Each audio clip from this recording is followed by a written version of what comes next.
సిటీకి ప్రతి సిటీకి ఒక మాస్టర్ ప్లాన్ తయారు చేయాలి. ఫ్లడ్ మేనేజ్మెంట్కి ఒక మాస్టర్ ప్లాన్ ఉండాలి. అందుకని ఆ దృష్టిలో పెడతాం భవిష్యత్తులో. Thank you.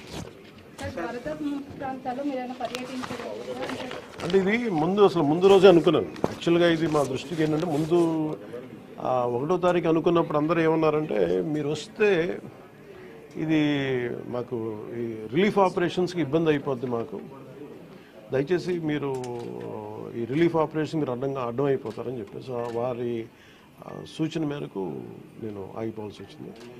ఇప్పుడు కూడా ఒకసారి వాళ్ళ నిర్ణయం తీసుకొని వాళ్ళు టేక్ కాల్ వెళ్తే అది సహాయపడాలి, కానీ మళ్ళీ ఇంకొక కేయాటిక్ మీకు తెలుసు కదా, అందుకని దాన్ని దృష్టిలో పెట్టుకుని కొంచెం తటపాయిస్తాను. అంతకుమించి లేదు, కొంచెం ఇబ్బంది లేదంటే ముందంటే మెయిన్ అధికారులు పాపం గత 72 గంటల నుంచి వాళ్ళు నలిగిపోతారు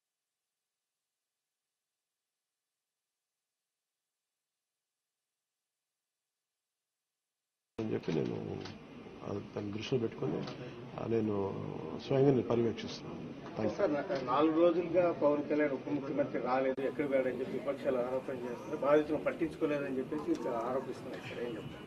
ఫిజికల్గా మీకు కనిపించడం పద్ధతి అంటే వాళ్ళు ఏమనుకుంటారంటే నేను బోట్ వేసుకొని రెస్క్యూ చేయడం కుదరదు కదా, ఆ బాధ్యతలు లేకుండా ఎందుకుంటాం. అది ఏంటంటే అనాలి కాబట్టి అంటమే తప్ప ఎంటైర్ మీరు చూస్తున్న పిఆర్ మెషినరీ, మన పిఆర్ పంచాయతీరాజ్ మెషినరీ మొత్తం ఎంటైర్ వర్క్ చేస్తాం మా సైడ్ నుంచి.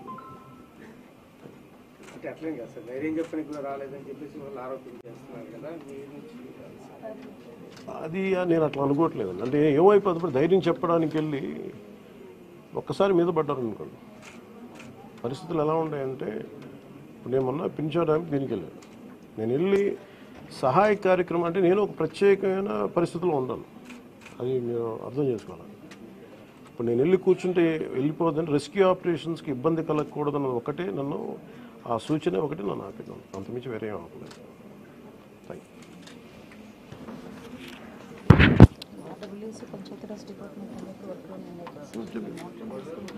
అలాగే నిన్నే చెప్పాను అంటే పంచాయతీరాజ్ కానీ, రూరల్ వాటర్ సప్లై కానీ, ఇంజనీరింగ్ డిపార్ట్మెంట్ కానీ ఇవి కన్సిస్టెంట్గా పనిచేస్తున్నాయి in tandem with rescue operations. So దాన్ని కూడా మీరు దృష్టిలో పెట్టుకోండి. సార్, హైదరాబాద్ తరహాలో ఇక్కడ చెరువులు అవన్నీ కబ్జాలు అవుతున్నాయి కదా, వాటి విషయంగా ఏమైనా మీ గవర్నమెంట్ దృష్టి పెడుతుంది? ఇప్పుడు ఇది సక్సెసివ్గా ఇప్పుడు మనం అంటే దీంట్లో